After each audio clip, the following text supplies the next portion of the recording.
Open OEM car info and you can see that ours is showing errors.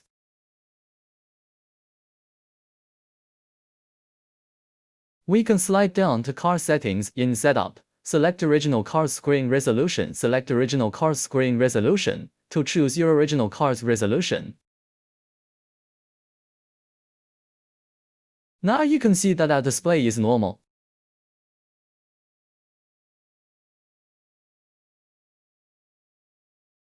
If the display still fails to appear after configuration, we need to verify that the fiber optic cable is properly connected and that the ESO wiring harness is securely inserted.